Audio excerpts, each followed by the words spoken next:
Okay, so good morning, everyone. So I want to thank the members of the Scientific Animation Committee for the kind invitation. And it's a pleasure to be here today. And it's first time in a long time that I've been in a seminar room, so that's kind of cool. So today I would like to talk about the regulation of autophagy and survival in response to metabolic stress by p27 Kip1. And so I'll start with amino acid deprivation, and then we'll discuss the effect on survival. And if time allows, I'll talk about the response to glucose starvation, which is different. So it's long been known that metabolic state controls both cell growth and cell proliferation. So basically, the presence of nutrients, amino acid, glucose, lipids, energy, will activate numerous and complex signaling pathways. A lot of them will lead to the mTOR kinase, the mTOR-1 complex, which is a key mediator of the decisions between undergoing anabolic reactions or catabolic reactions. And so in presence of nutrients, mTOR is activated. It activates anabolism, so basically protein synthesis, RNA transcription, and cell growth and proliferation. It does so by upregulating a number of cell cycle promoting proteins and inhibiting the expression of cell cycle inhibitors, including p27 that we'll talk about today. And mTOR activity also represses catabolism, including or particularly autophagy. So p27 is a cyclin CDK inhibitor of the CYP family, which can bind to all cyclin CDK complexes and potentially regulate all cell cycle transitions.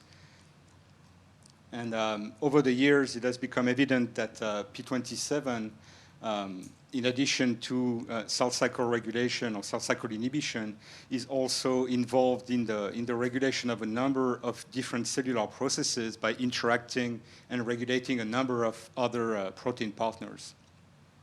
And so it's been involved in transcriptional repression, stem cell specification and amplification, cytoskeleton dynamics, both actin and microtubules, and autophagy. And so p27 plays an ambivalent role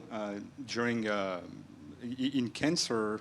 So it mostly acts as a tumor suppressor in the nucleus by inhibiting cyclin CDK complexes and proliferation.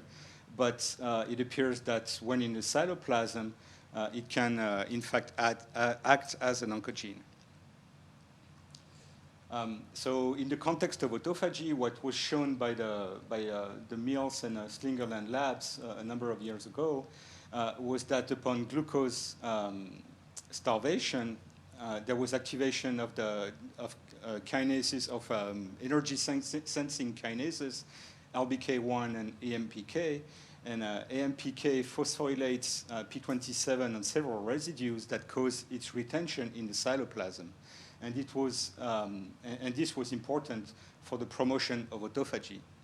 And in cells depleted of their p27, there was a defect in autophagy induction and induction of apoptosis under glucose starvation.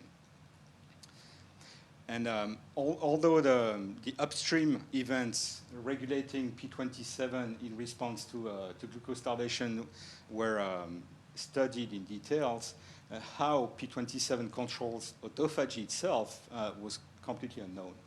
So that's one of the questions that we wanted to address.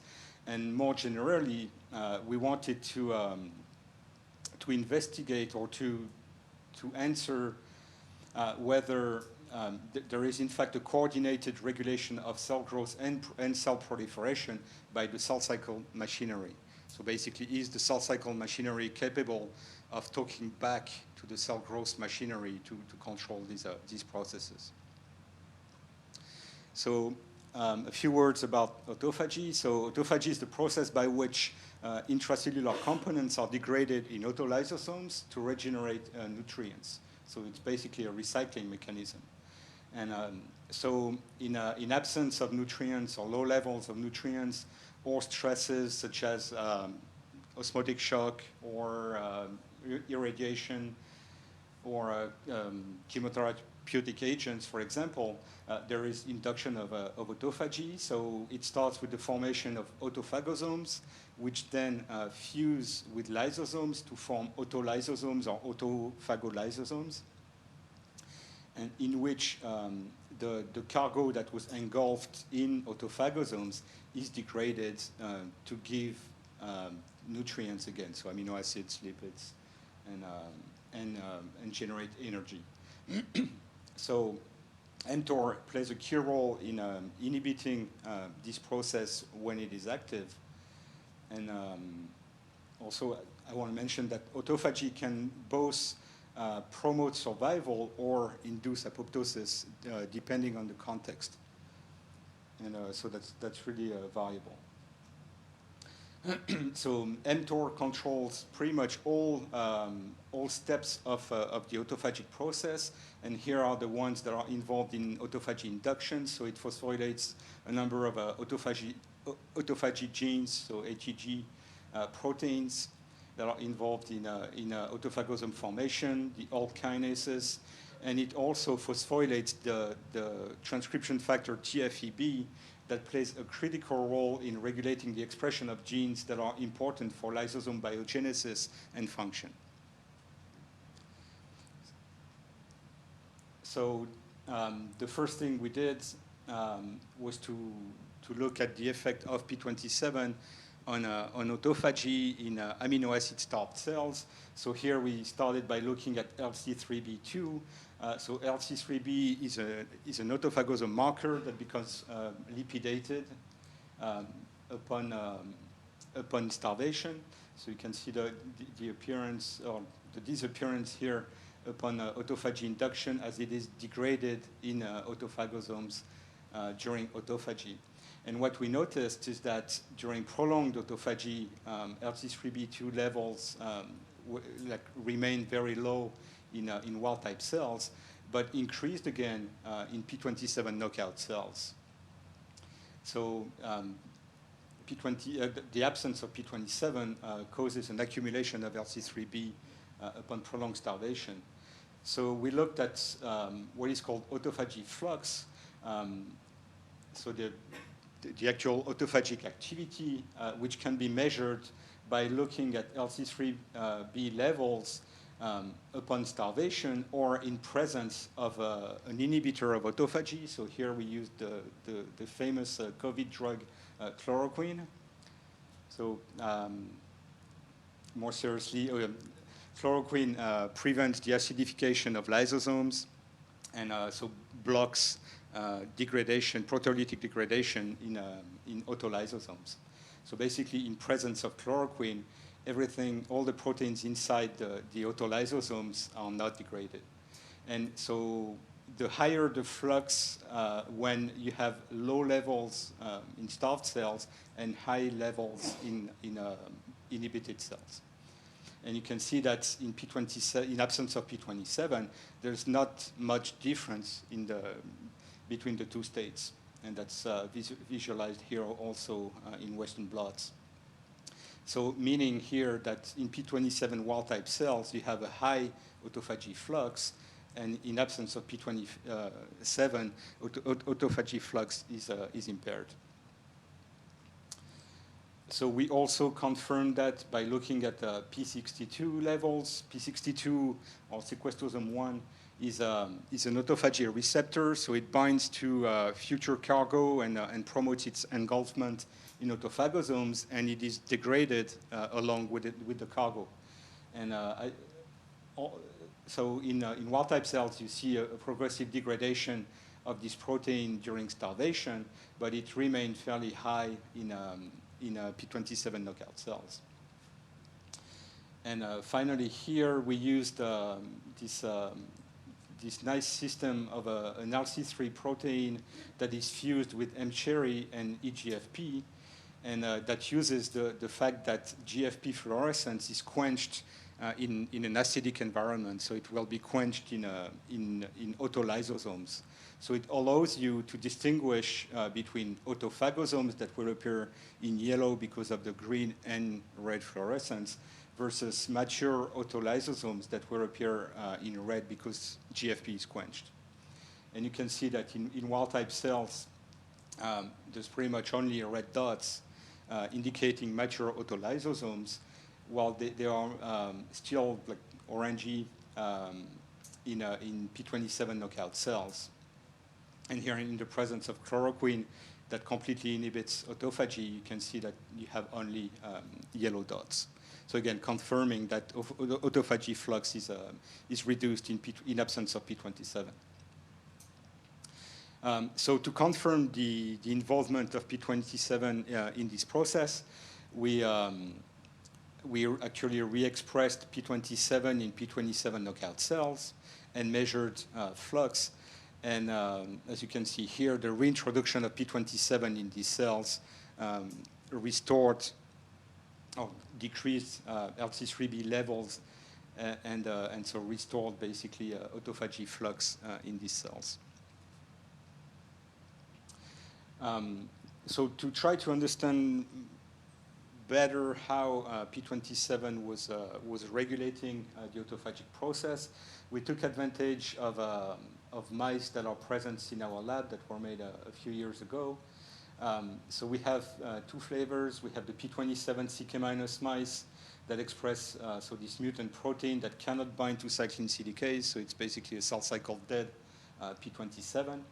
And we have this p27S10A mutant, so that's mutant for this phosphorylation site that controls the nuclear export of p27. So the p27 S10A protein is basically stuck in the nucleus.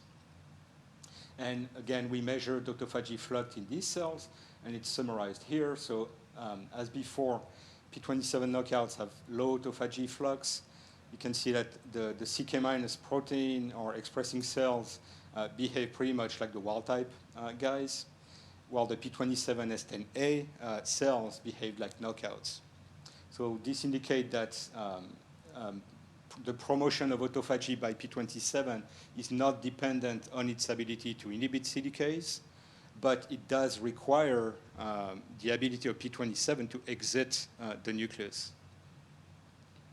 So that were two indications on how p27 works. So we then tried to determine which step of autophagy is affected by p27. So in the previous immunofluorescence that I've shown you, we've seen these vesicles, these LC3B vesicles in all types of cells. So basically we know that autophagosomes form normally in these cells. And here we did some co-stainings of LC3B and P62, which acts which is engulfed as a cargo to determine whether cargo sequestration was occurring normally. And so in wild-type cells, you can see that mature autolysosomes appear as like ring-like structures. So this basically LC3B on the outside, and you can't see any or much P62 inside because in fact it's degraded. If you treat these cells with chloroquine to inhibit the degradation, you can see then that you have vesicles that contain both LC3B and P62. And what we saw in P27 knockouts is that we have these dots that are LC3B, and they also have P62 most of the time. And so the treatment with chloroquine doesn't change much because we still have the two of them. So this indicates that the sequestration of P62 occurs in both cells, but there seemed to be a problem with the degradation of P62. And so we looked at the next step, the fusion of autophagosomes with lysosomes by this time co-staining our cells with LC3B, the autophagosome marker, and with LAMP2, which is a lysosome marker. And as you can see here, there's a very nice colocalization of LC3, B, and LAMP2 in both cell types, so indicating that autophagosomes and lysosomes fuse normally, regardless of p27 status. So which leaves us with the degradation problem. And so here we did a BSA dequenching assay. So basically it's BSA that is highly conjugated with a fluorescent, with a fluorochrome that is self-quenched, and basically you need to degrade the BSA in order to have fluorescence. And when you do this, so in p27 wild-type cells, upon starvation, you see clearly dequenching of the BSA, so indicating that autolysosomes degrade their cargo. And in the p27 knockouts, on the other hand, that signal remains low under starvation conditions. And the chloroquine condition here is the negative control. So since it blocks cargo degradation, you don't expect any signal at all anywhere, which is what we see. So there seemed to be a cargo degradation problem in absence of p27. So we then looked at lysosomal function in p27 knockout cells in several manners. So first we looked at cathepsin B level. So cathepsin B is one of the main proteases that's present in lysosome, and it requires an acidic pH in order to be cleaved into its mature active form and to be active. And as you can see here, there was a sharp decrease of mature cathepsin B levels in p27 knockout cells. And you can also see that this was not compensated by an increase in pro-cathepsin B level. So basically, overall levels of cathepsin B seem lower in absence of p27. And we'll come back to that in a few minutes on that point.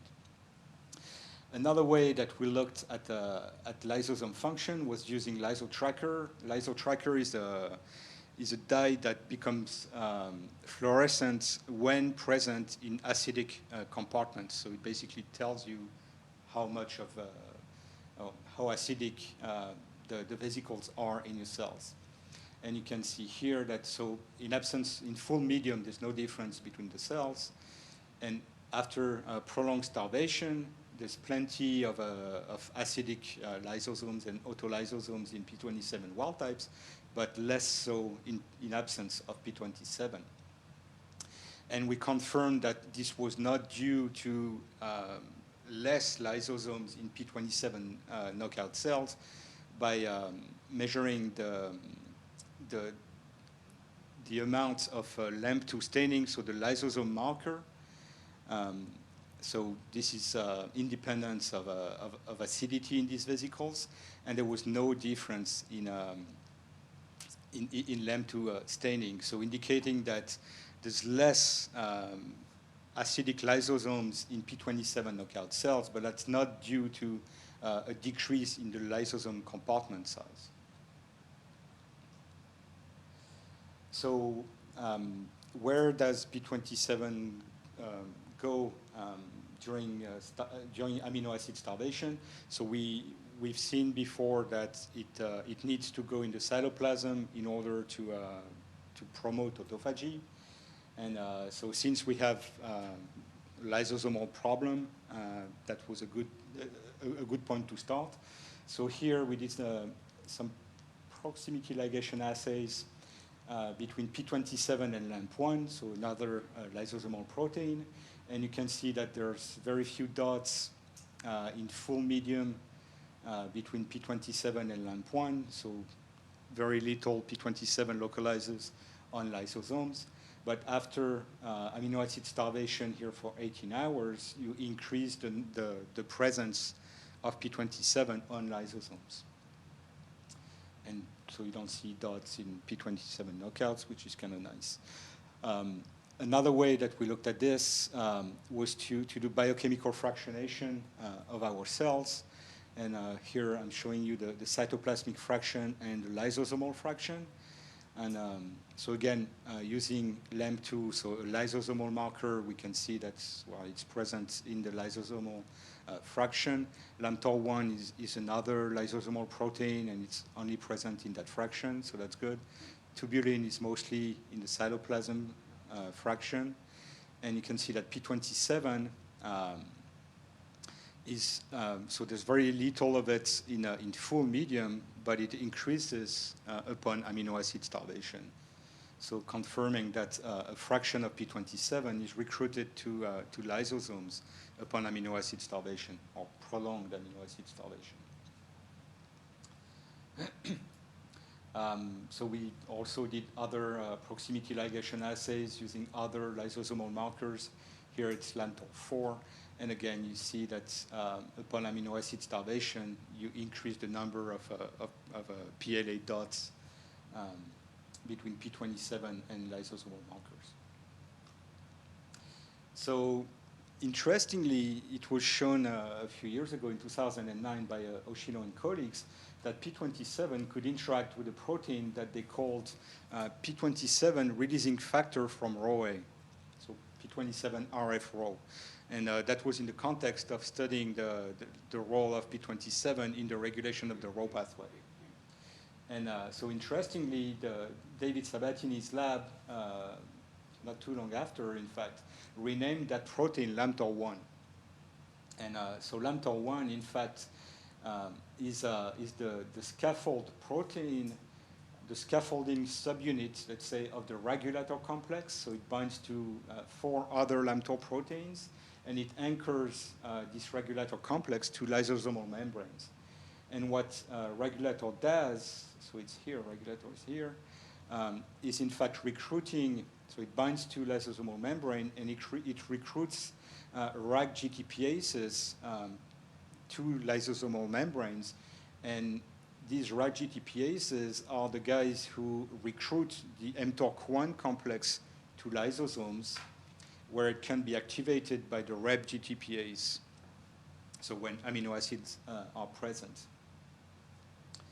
And so we wondered whether the binding of p27 to mTOR1 could somehow affect RAG activation and mTOR recruitment and activity, which could impact autophagy.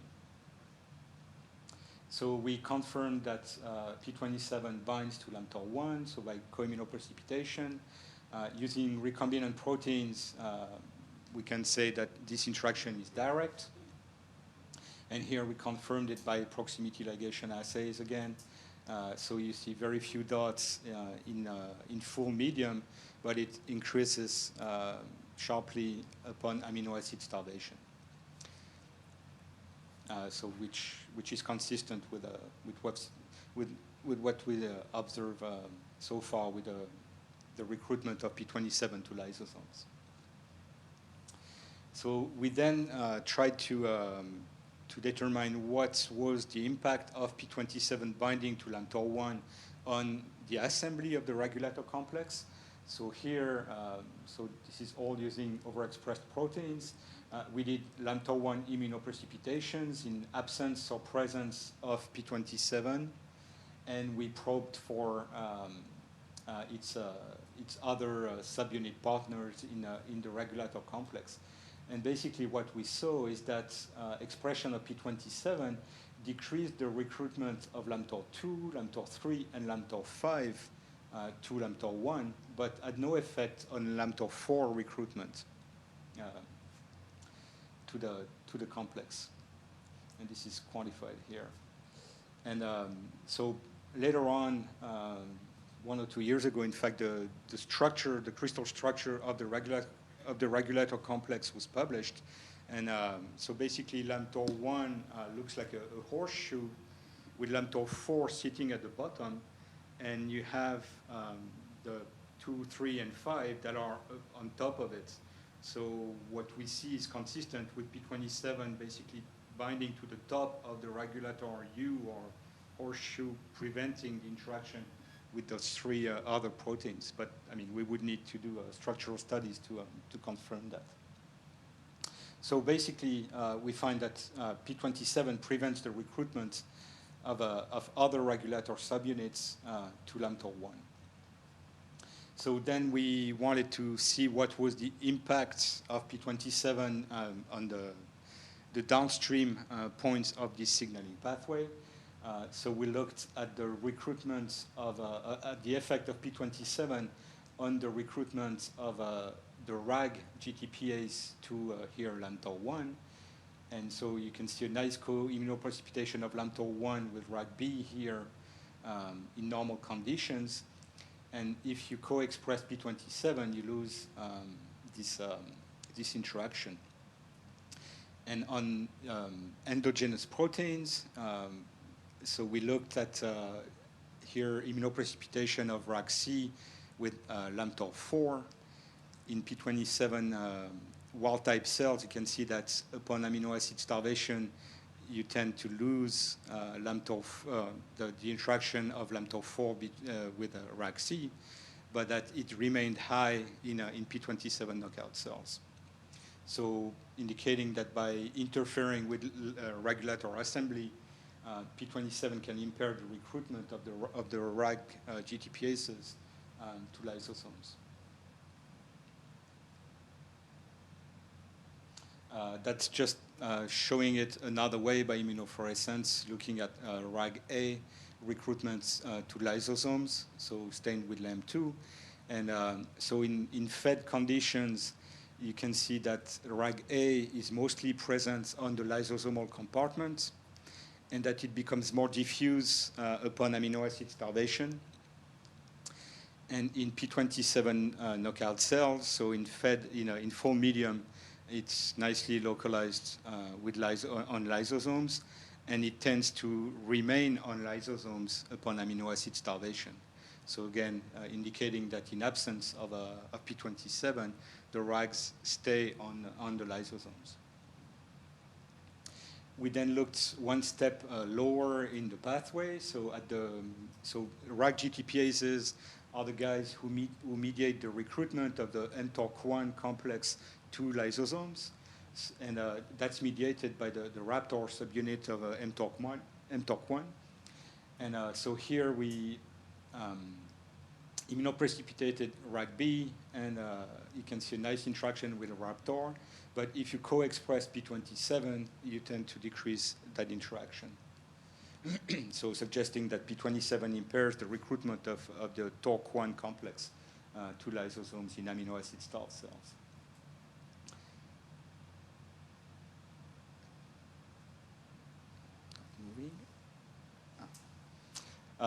So we confirmed that observation by looking at mTOR itself by immunofluorescence.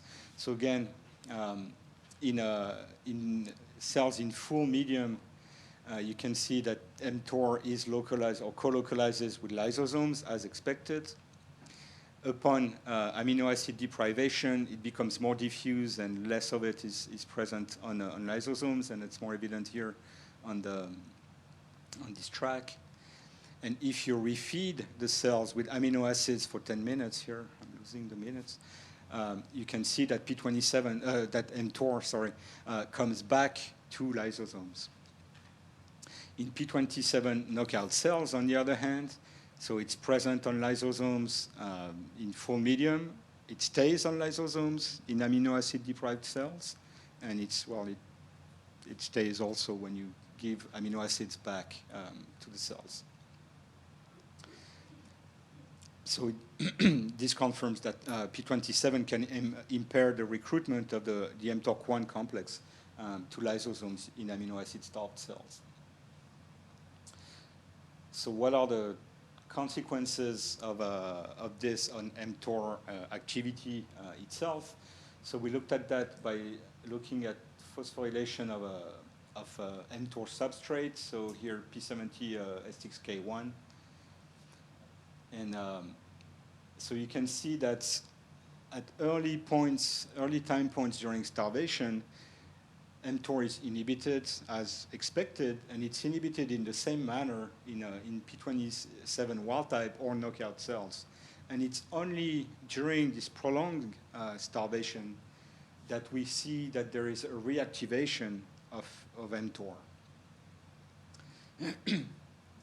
And so we look directly at the mTOR phosphorylation itself, and you can see, as expected, that there is less phosphorylated mTOR in wild-type cells upon amino acid starvation, but it stays fairly high in p27 knockouts. So it appears that, oops.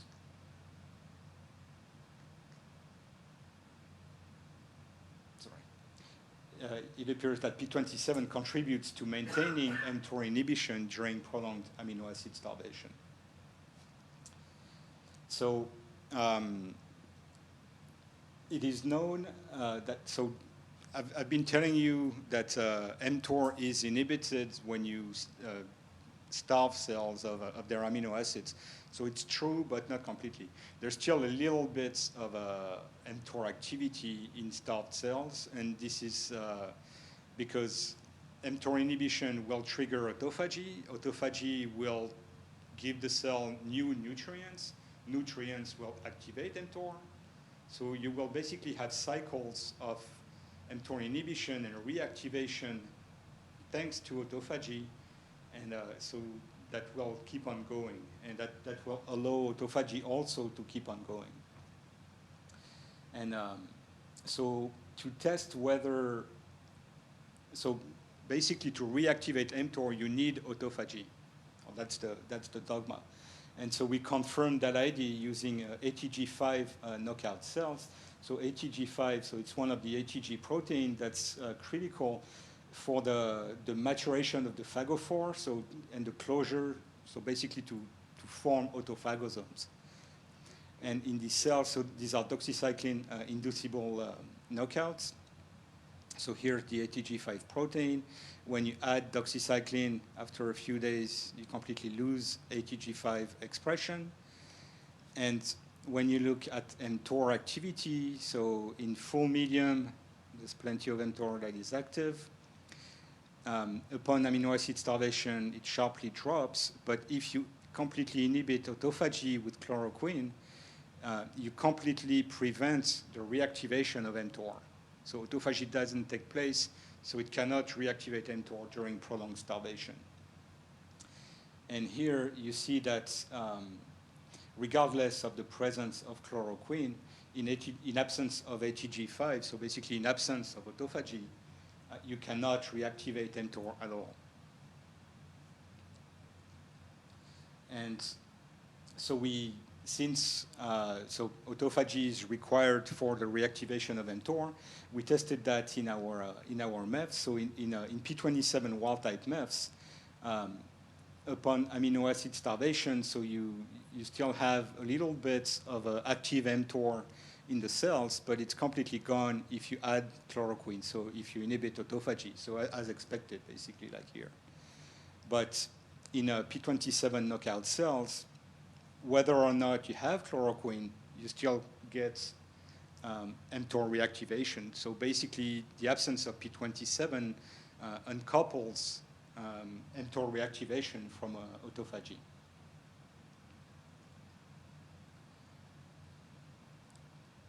So here, that was, so we confirmed that p27 was really the protein responsible for maintaining elevated mTOR activity in p27 knockouts by re-expressing p27 in p27 knockout cells. And so basically, p27 knockouts have or maintain mTOR activation. And if you re-express p27, you sharply decrease or prevent that reactivation in amino acid starved conditions. And then we looked at our knock-in MEFs, so the ones that can't inhibit cyclin CDKs, or the ones that can't exit the nucleus. And what we saw was that for mTOR activity, so as we've seen, there's more mTOR activity in amino acid starved p27 knockout cells. It's inhibited nicely, just like the wild type in the p27 CK- cells, so in which p27 cannot inhibit cyclin CDKs, indicating that the inhibition of mTOR inhibition is CDK independent. It doesn't require that capacity of p27. On the other hand, the p27S10A expressing cells maintained mTOR activation, so indicating that the inhibition of mTOR, the inhibition of mTOR activity during amino acid starvation requires p27 in the cytoplasm. So again, looking at the consequences of maintaining mTOR activation, we looked at another substrate of mTOR that I mentioned earlier. It's the transcription factor tfvb. So tfvb in full medium is basically mostly localized in the perinuclear area of the cell on lysosomes. It sits on lysosomes, and it's phosphorylated by mTOR that causes its retention in the cytoplasm. So it's inactive. When you amino acid starved cells, tfvb translocate in the nucleus where it becomes active and induces the expression of lysosomal genes that are required for autophagy induction. And so in full medium, it's just the same in p27 knockout cells, but when you remove amino acids, it largely stayed in the cytoplasm and did not as efficiently translocate in the nucleus in p27 knockout cells, as quantified here. We then looked at several targets of tfvb upon amino acid starvation, and so in blue are the induction of these targets, so the ATPase, which sits on lysosomal membrane, and cathepsin B that we've seen earlier. And you can see that during prolonged amino acid starvation, we largely failed to induce these genes in p27 knockout cells, so explaining, at least in part, why autophagy is impaired in absence of p27. And so that explains also why we had less cathepsin B protein in p27 knockout cells.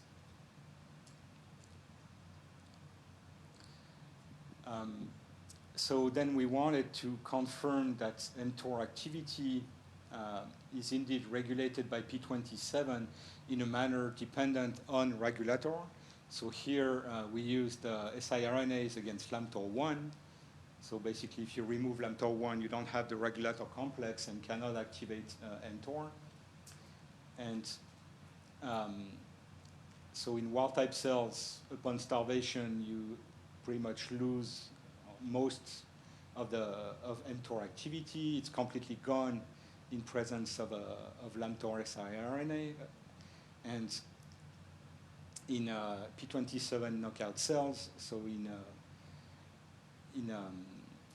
siRNA control cells, you maintain mTOR activity as expected, but if you silence mTOR1 expression, it basically reverts back to a normal phenotype, so indicating that mTOR1 is required for the maintenance of mTOR activation in absence of p27. And here, then we looked at the effect of mTOR1 silencing on autophagy flux, and basically silencing of mTOR1 in p27 knockout cells restores LC3B degradation in p27 knockouts. So again, that mTOR1, or that in absence of p27, mTOR1 is responsible for maintaining mTOR activity and inhibiting autophagy. And finally, here we used a pharmacological inhibition of mTOR1, so using taurine-1, an mTOR inhibitor. And again, when you treat the cells with taurine, so it has no effect on p27 wild-type cells since mTOR is already inhibited, but you completely prevent. No, here we're looking at autophagy. I'm sorry. So autophagy is inhibited in p27 wild-type cells, and mTOR inhibition doesn't do more of it. But so autophagy is impaired in p27 knockouts, and it's induced again upon mTOR inhibition, so confirming that it is the maintenance of mTOR activity in absence of p27 that impairs autophagy. All right.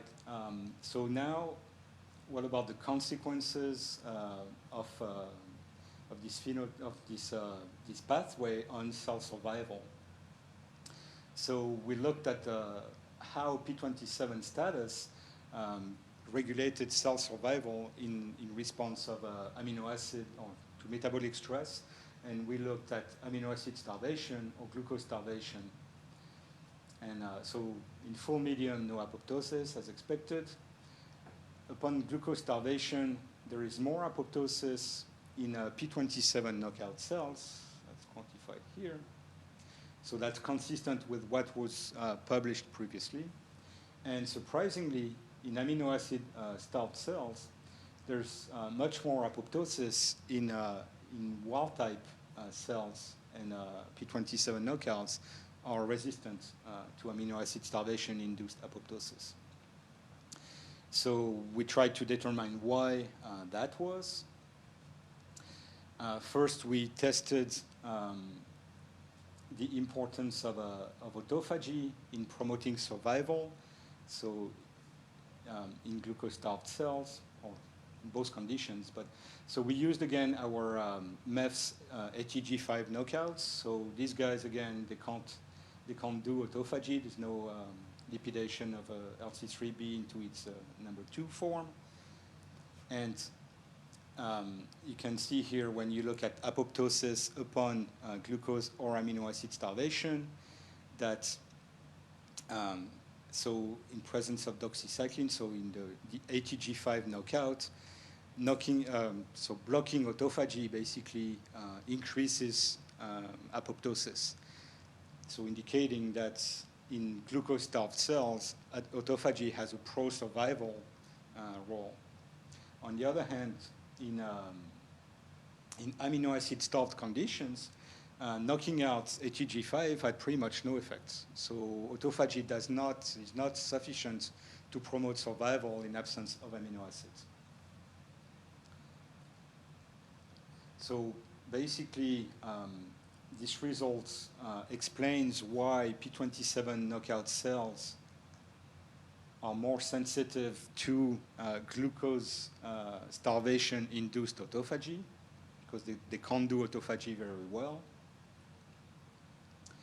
And but it does not explain the results in amino acid-starved conditions. So one indication was provided by looking again at our knock-in MEFs. So here, looking at apoptosis upon amino acid starvation in the knock-in MEFs. So again, p27 CK- cells behave like wild types, while the S10A cells that is stuck in the nucleus behave as p27 knockouts.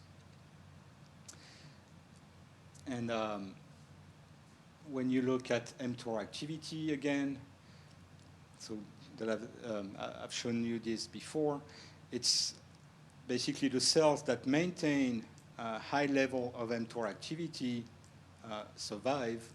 The S10A also, they survive. And the guys that inhibit mTOR activity, they die. So we tried to confirm that using the taurine-1 inhibitor of mTOR. And so here we deprive the cells of amino acids. If you remove amino acids in the absence of taurine, you have a lot of p27 wild-type death, and the addition of taurine doesn't do anything significant. If anything, it reduces it. On the other hand, in p27 knockouts, so that are resistant to amino acid starvation-induced apoptosis, if you treat them with taurine and inhibit mTOR, you induce apoptosis. so indicating that it's the elevated mTOR activity in amino acids starved p27 knockout cells that provides the survival advantage. And so we confirmed that by using mTOR1 siRNA. And again, if you silence mTOR1 expression, you reverse the survival advantage of p27 knockout cells. So again, confirming that it's high mTOR1 activity that promotes survival of p27 knockout cells. So we don't know exactly how it works. I mean, it's known that mTOR phosphorylates and inhibits the proptotic protein BAD, for example. And I didn't show it to you, but one of tfvb's targets is the proptotic puma, which is sharply downregulated in absence of p27. So that could be the cause. All right, so first set of conclusions. So concluding about the amino acid starvation data. So we found that p27 localizes to the autophagic compartment and participates in maintaining mTOR inhibition by interfering with regulator assembly and function. And in absence of p27, we find that mTOR activity remains elevated, autophagy is reduced, and survival is promoted. So back to our introduction scheme, mTOR controls growth and proliferation by regulating the expression of cell cycle regulatory proteins. And so our data suggests that p27 in fact can act back on mTOR activation levels and basically feedback during prolonged starvation. And so what we think is that p27 in fact plays a role in maintaining cell cycle arrest and growth inhibition during prolonged starvation conditions. So more generally speaking, we also think that there is a coordinated regulation of the cell growth and proliferation machinery, and that the cell cycle machinery can in fact control also the cell growth machinery. So for a number of years, it's been known that indirectly, and by indirectly I mean transcriptionally, the cell cycle machinery controls a lot of metabolic pathways, and so it's a lot of work by the Farras lab in Lausanne, who've shown that the CDK retinoblastoma E2F pathway transcriptionally controls so many metabolic pathways in multiple tissues. But more recently, it appears that these proteins are also capable of directly regulating these, like the cell growth machinery. For example, that's still the Farras lab. They've shown recently that CDK4 can phosphorylate folliculin. Folliculin is a protein that inhibits mTOR activation by acting as a gap for RAC GTPases. And so CDK4 phosphorylates folliculin that inhibits folliculin, which in turn promotes mTOR activity. So we found that p27 can inhibit regulator and thereby inhibit mTOR activity. So it's kind of nice to see that since p27 is a CDK4 inhibitor, these two guys play opposite roles on mTOR activity. CDK4 will promote mTOR, p27 will inhibit mTOR. And last year, a very interesting study basically showed that during mitosis, so CDK1 maintains or participates in maintaining mTORC1 inactive and basically replaces mTOR. So it can phosphorylate all the proteins that repress or all the inhibitory phosphorylations that prevent autophagy inductions can be accomplished by CDK1 during mitosis. And so it kind of makes sense because in mitosis, so you don't really need autophagy except at the end when CDK1 activity is shut down at the end of anaphase. Autophagy is required for abscission, and so it's more and more evident that the meat body at the end of cytokinesis is degraded by autophagy.